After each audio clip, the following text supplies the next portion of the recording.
పూర్వకాలంలో శంభు అనే రాజు తన రాజ్యంలో ధర్మ పాలనతో పరిపాలన చేస్తూ ప్రజలకు తండ్రి వంటి వాడుగా ఉండేవాడు.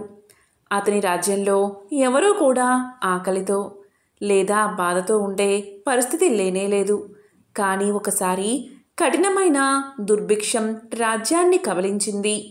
వర్షాలు కురవలేదు, పంటలు ఎండిపోయాయి, ప్రజలు తిండి కోసం అల్లాడిపోయారు. దీంతో మహారాజు చేసేది లేక వశిష్ఠుడి ఆశ్రయం కోరాడు. అప్పుడు వశిష్ఠుడు రాజుతో ఇలా చెప్పాడు: రాజా, సూర్య భగవానుణ్ణి నమ్మి అతన్ని ప్రార్థించు. ఆయన ఈ లోకానికి తేజస్సును మాత్రమే కాదు, జీవానికి అవసరమైన శక్తిని అందిస్తాడు. నీవు ఆదిత్య హృదయం అనే శ్లోకాన్ని భక్తితో జపిస్తే మీ రాజ్యంలో వర్షాలు కురుస్తాయి అని సలహా ఇచ్చాడు వశిష్ఠ మహాముని. దీంతో రాజు ఎంతో భక్తితో నిత్యము సూర్యుడికి పూజ చేయడం ప్రారంభించాడు. ప్రతిరోజు ఉదయాన్నే ఆయనకి నమస్కారం చేస్తూ ఆదిత్య హృదయాన్ని పఠించాడు. ఇలా చేయగా కొద్ది కాలంలో ఆకాశంలో మేఘాలు గుమగూడి కుంభవృష్టి కురిసింది.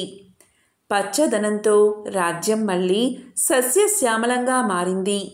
ప్రజలు సంతోషంగా జీవించారు. ఈ సంఘటన తర్వాత రాజు ప్రజలందరికీ సూర్య నమస్కారం యొక్క మహత్తు గురించి తెలియజేశాడు.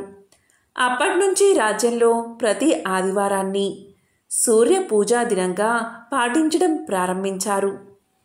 ఈ కథ ద్వారా మనకు తెలిసేదేంటంటే, సూర్య భగవానుడు కేవలం ప్రకాశం మాత్రమే కాదు, జీవానికి అవసరమైన శక్తిని, ధర్మాన్ని అందించే దివ్య శక్తిగా ఉండే దేవుడు. ఓం జై సూర్యదేవాయ. ఓం శ్రీ సూర్యాయ నమః.